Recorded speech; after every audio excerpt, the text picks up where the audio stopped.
मूकं करोति वाचालं पंगुं लंघयते गिरिं यत्कृपात्तमहं वन्दे परमानन्दमाधवम्। श्रीमन्मदनगोपालं वृन्दारण्यपुरन्दरं श्रीगोविन्दं प्रपद्येऽहं दीनानुग्रहकालकम्।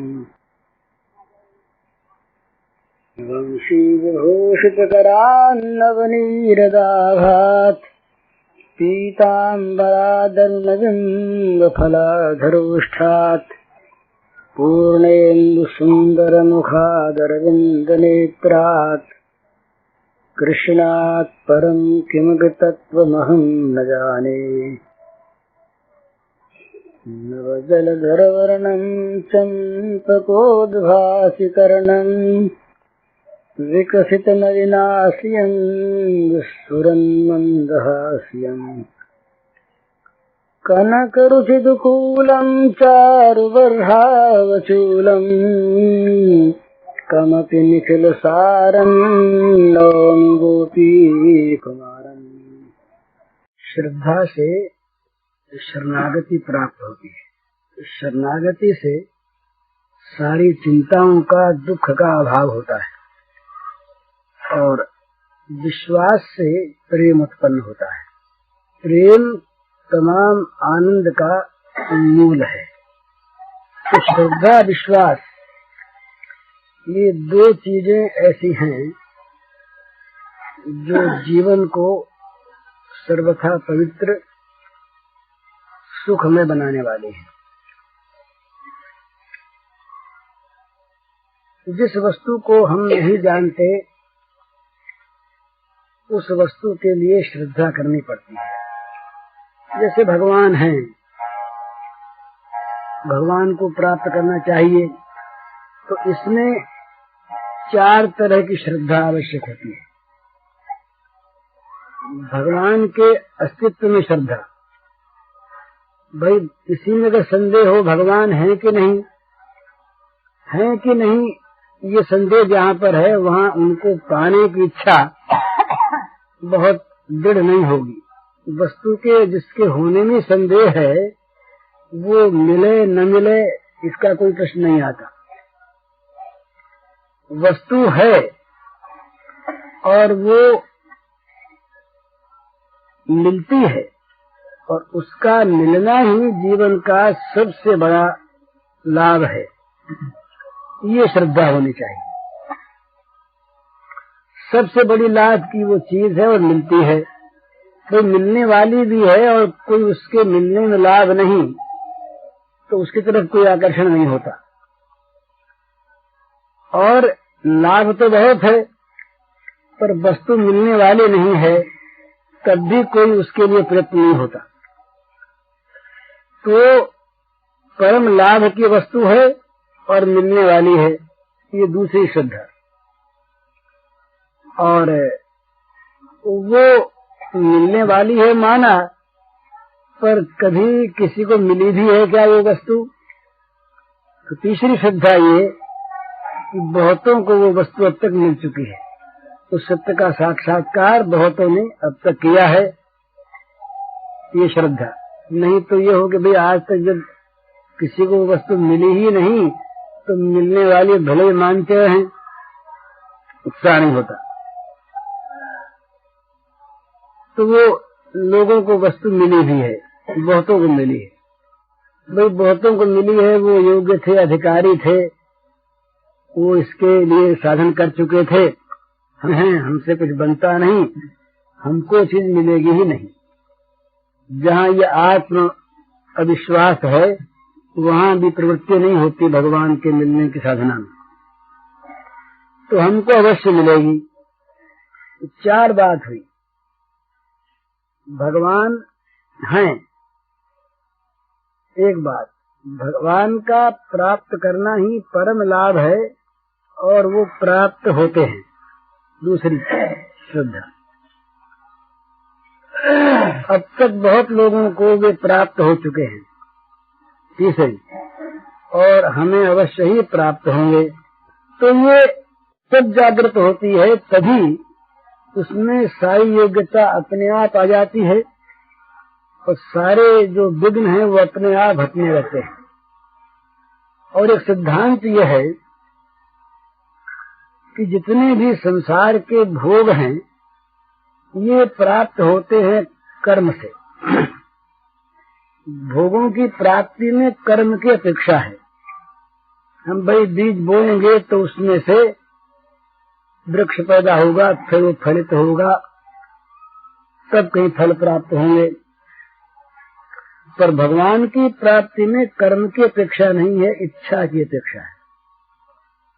संसार का कोई भोग इच्छा करने पर नहीं मिलता।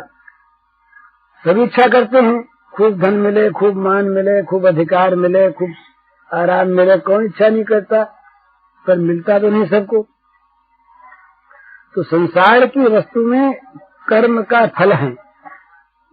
कर्म वैसा हो तो उसका फल मिलता है उन वस्तुओं के भोगों के रूप में।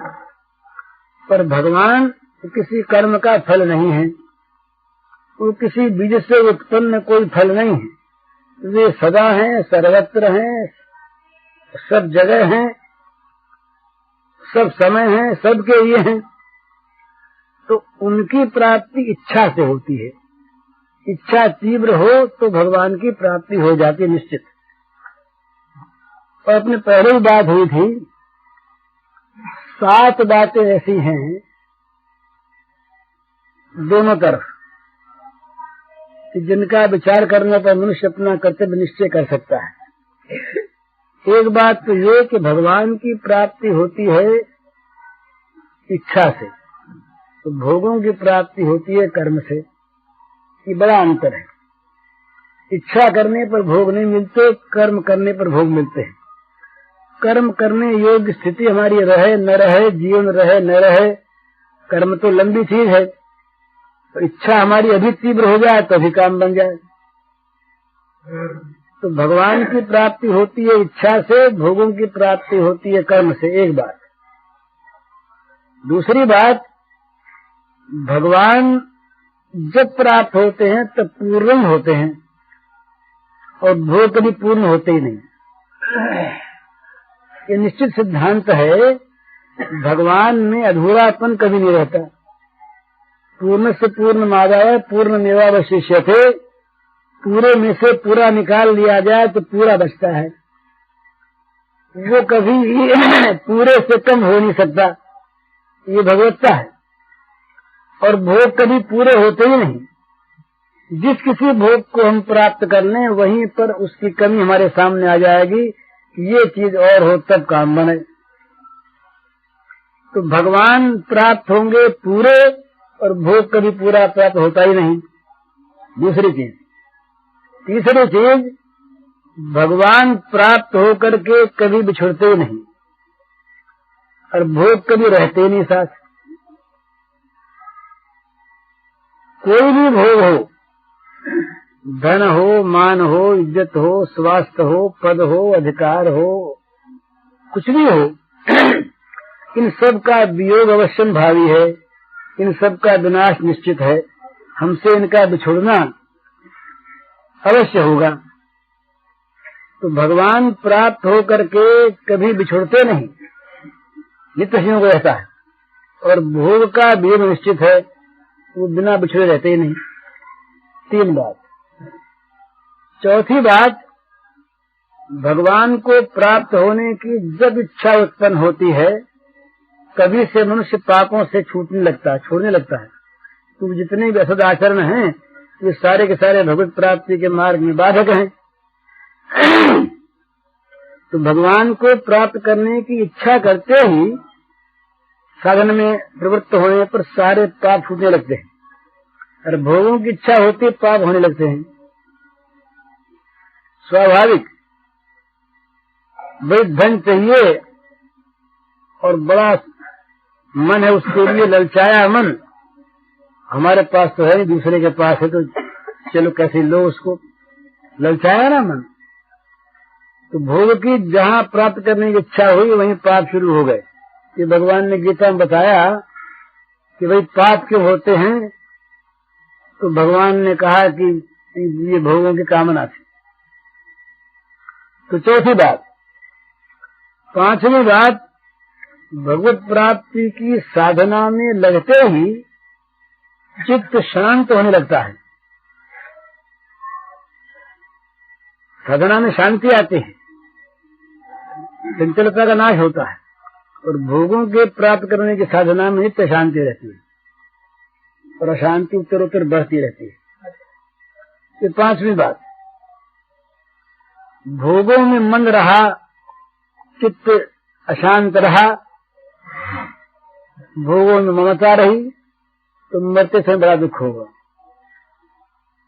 चीज छूट रही है, घर छूट रहा है, ये चीज नहीं मिली, बच्चों का क्या होगा, तो ये बच्चे क्या करेंगे, तो हमारा क्या होगा, हमारी संपत्ति का क्या होगा, ये चीज तो हमें मिली नहीं, जीवन का ये काम बाकी रह गया।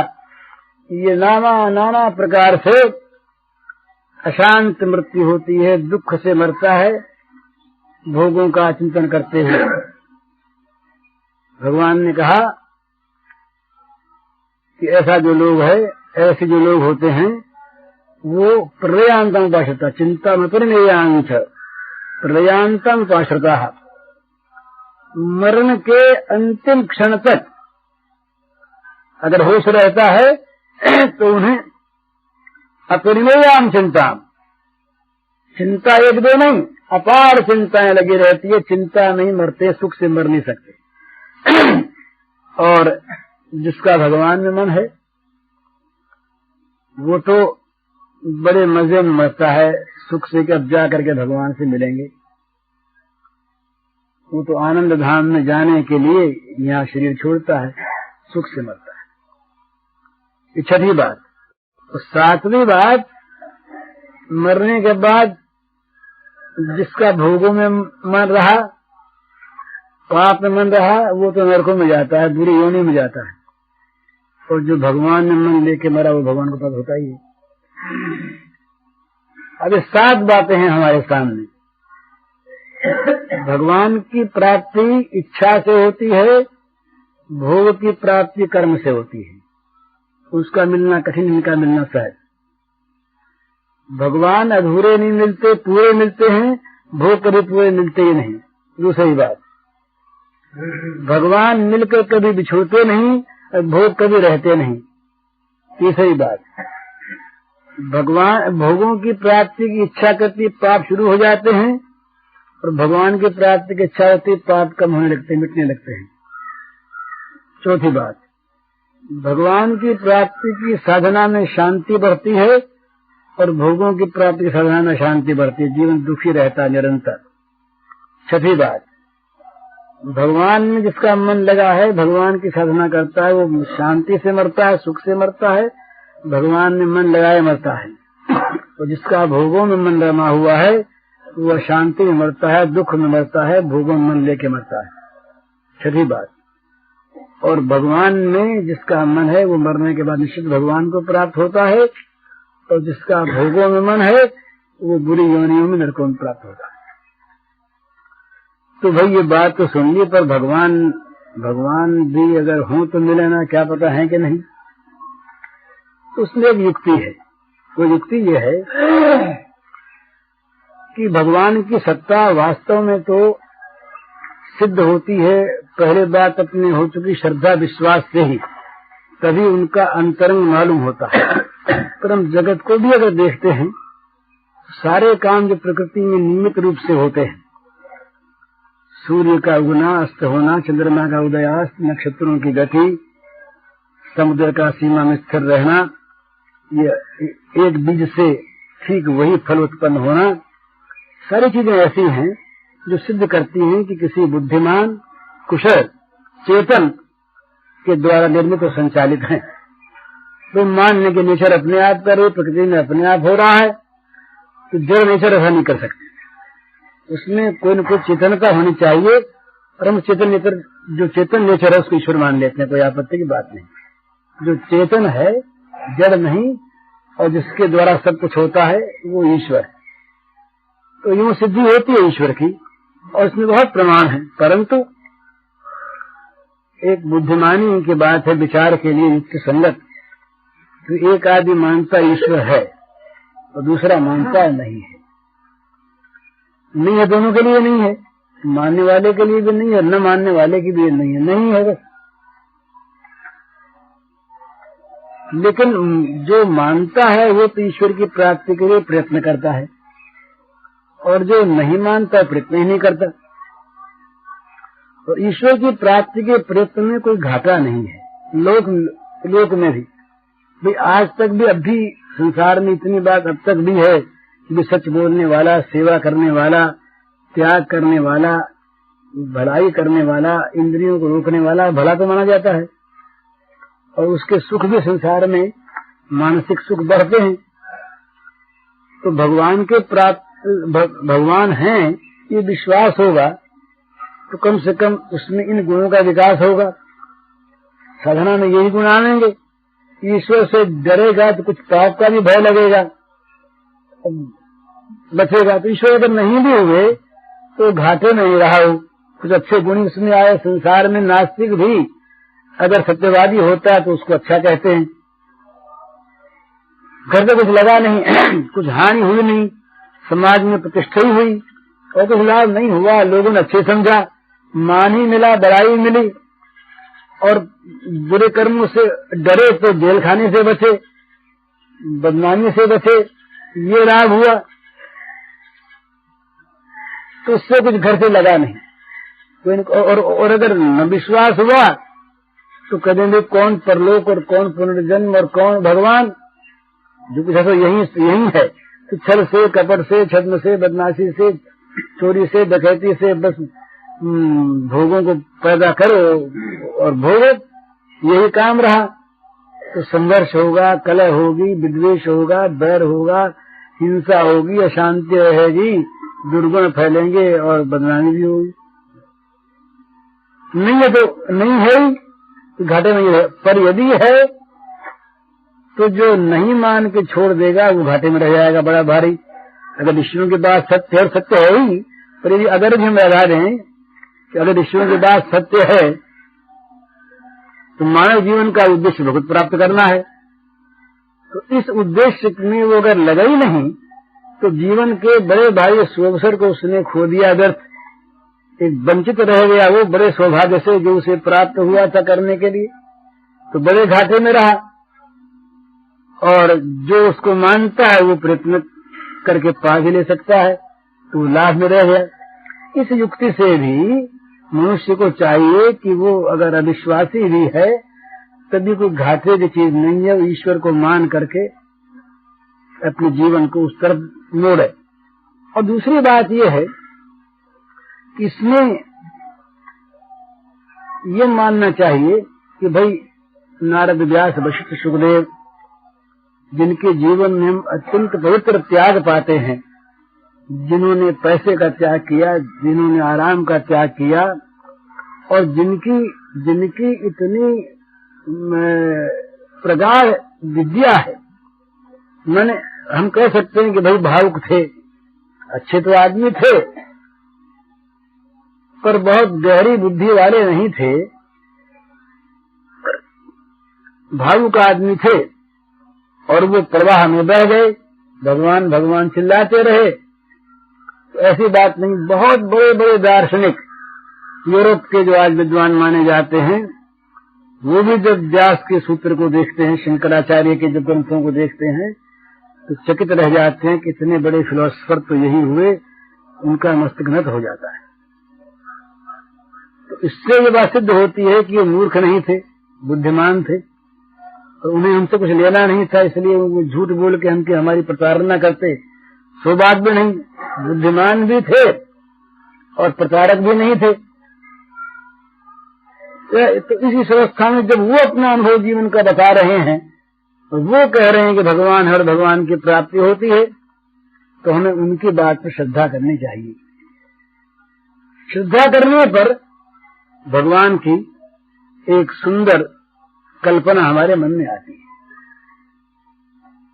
वो वास्तव में कल्पना नहीं है, वास्तव में वो सत्य हमारी कल्पना से कहीं अधिक है। हम कल्पना उतनी भगवान के संबंध में कर नहीं सकते जितने भगवान हैं। जैसे भगवान हैं वैसे कल्पना हमारी बुद्धि में आती नहीं, क्योंकि बुद्धि से वो परे की चीज है। तथापि हमारी बुद्धि में जो एक भगवान के स्वरूप की कल्पना आती है, वो स्वरूप इतना विलक्षण है कि उनमें श्रद्धा होने पर बरबस शरणागत हो जाती है। हम अपने को जबरदस्ती उनके चरणों पर छोड़ने को बाध्य हो जाते हैं अगर उनका स्वरूप हमारे ध्यान में आ गया। उमा राम स्वभाव जिन जाना कि नहीं भजन तज भावन आना। तुलसीदास जी के जो शब्द हैं कि भाई जिसने राम के स्वभाव को जान लिया वो बरबस भजन करने को बाध्य होगा, क्योंकि वो स्वभाव ही ऐसा है। राम का, भगवान का स्वरूप ही ऐसा है कि उस स्वरूप का परिज्ञान होने पर, उस स्वरूप की एक झांकी मन में हो जाने पर मनुष्य रह नहीं सकता उसके प्रति अपने को बिना नियोजन किए। और इतने पर भी जो नहीं करता, उसके लिए तुलसीदास जी महाराज तो कहते हैं कि वो तो व्यर्थे संसार में पैदा हुआ। उसका तो जगत में जो जीवन है वो नरक रूप है। कई तरह से उन्होंने कहा, जरी जाओ उस जीवन जान के ना जिए जग में तुम्हारो बिन भय। जो जीवन तुम्हारा नहीं होगा उस जीवन में आग लग जाए, वो केंद्र नरक रूप जीवत जग हो बनी पदविमुख अभावी। उनका संसार में जीवन जो है वो नरक रूप है। तुलसी राम स्वभावशील रखी जो न भगत योर आई, तो ही जाय जननी जननी जड़ तन तरुणता गंवाई। तो ये सब संतों के अनुभव है। तो भगवान में श्रद्धा होने पर, उनके स्वरूप में श्रद्धा होने पर, उनके स्वभाव में श्रद्धा होने पर स्वाभाविक शरणागति उनकी प्राप्त होती है। मैंने अपने आप को हम उनके प्रति न्यौछावर कर देते हैं, उनके चरणों में डाल देते हैं। इतने वो बड़े और इतने बड़े होकर इतने अपने, ये दो चीज का मेल बहुत कम खाता है संसार में। जो बहुत बड़ा है और हम बहुत छोटे हैं तो वो हमसे हमेशा दूर रहेगा। चाहे कभी बातों में हमसे अपना कह दे हमको, पर उसके जीवन से हमारी बड़ी दूरी रहेगी। भाई बहुत बड़ा आदमी है, वो हमसे बड़ा शीलवान है, तो सत्यनारायण हमसे भी प्रेम करता है, पर उसके पास हम जा नहीं सकते, उससे बोल नहीं सकते, उसके पास बैठ नहीं सकते, उससे बातचीत कर नहीं सकते। बहुत बड़ा आदमी है, हम बहुत छोटे हैं, बहुत दूर। पर बहुत बड़ा होकर तो बहुत छोटों का नित्य अपना है, ऐसा कोई तत्व है, उस तत्व का नाम भगवान है।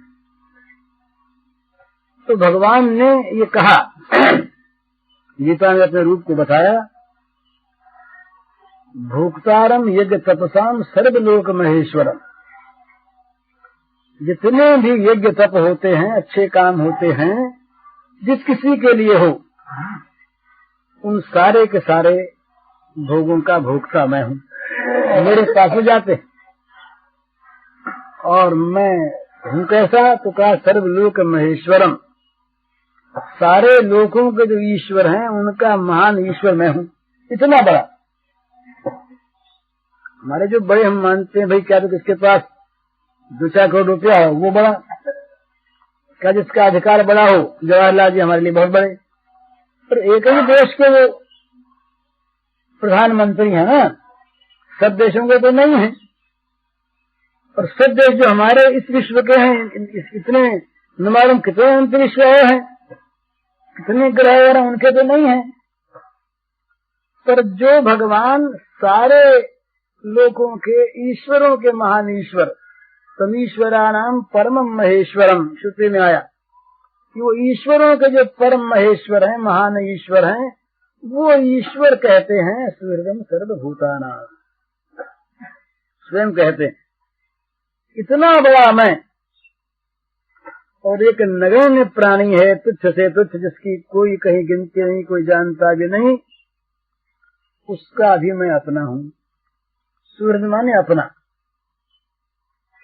जो हृदय से ही अपनापन मानता हो, जिसमें अपनापन मानने में कोई हेतु न हो, भाई हमने किसी की सेवा की हो, हमारा किसी से प्रेम का संबंध हो, हमारा कोई व्यावहारिक लौकिक संबंध हो, वो हमें अपना माने तो एक बात है, पर भगवान कहते हैं कि ये कोई बात नहीं।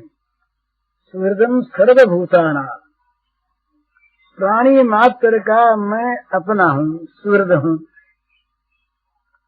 इतना बड़ा और इतना अपना होता है, ये सबसे बड़ी ये महत्ता की चीज है।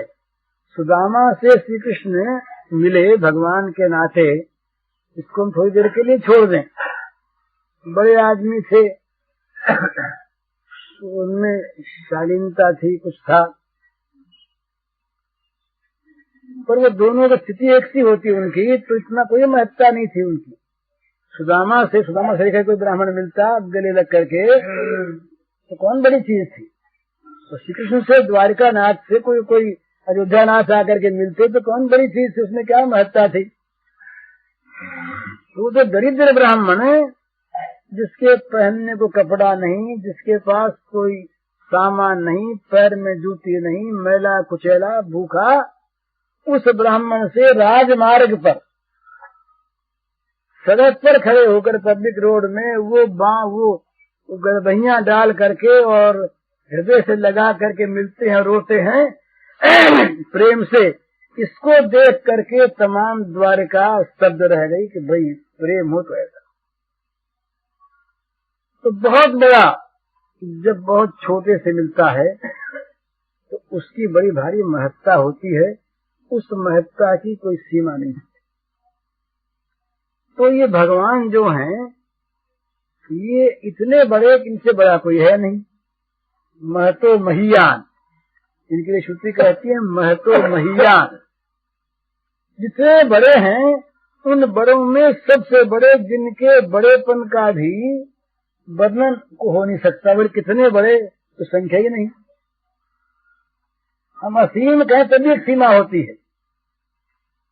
हम अगर किसी को अपनी वाणी से असीम कहें, अनंत कहें, तो अनंत और असीम भी हमारी बुद्धि में आने वाली एक चीज है जिसकी कोई संख्या नहीं हो सकती, जिसका माप नहीं हो सकता, जिसका और छोर हम नहीं जानते, पर और छोर कहीं है हम कर नहीं सकते। सीमा कोई है, वो सीमा तक हम पहुंच नहीं सकते।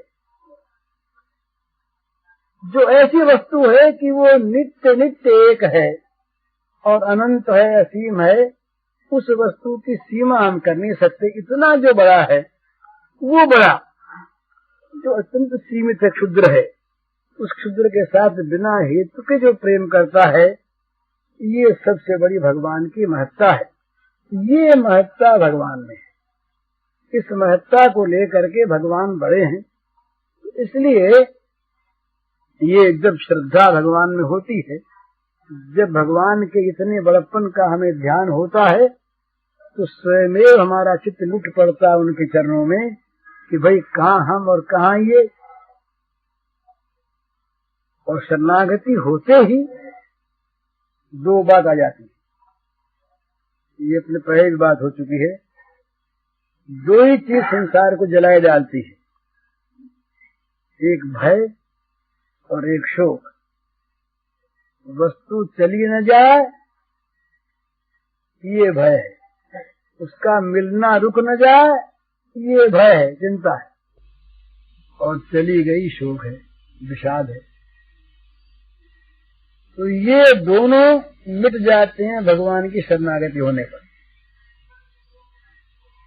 निश्चिंतता और निर्भयता ये शरणागत का स्वाभाविक धन होता है। शरणागत जो पुरुष है उसके पास ये दो संपत्ति होती है बड़ी भारी, निश्चिंतता और निर्भयता। वो भगवान का होकर निर्भय हो जाता है, वो भगवान का होकर निश्चिंत हो जाता है। जब तक चिंता और भय हमारे मन में बने हुए हैं तब तक हम भगवान के नहीं बने, तब तक हमने भगवान के प्रति अपने को निवेदित नहीं किया, तब तक भगवान ने हमको अपनाया नहीं। यद्यपि वो अपनाने को तैयार ही हैं, हम ही उनसे अलग रहते हैं। यद्यपि वो अपनाने को तैयार ही हैं,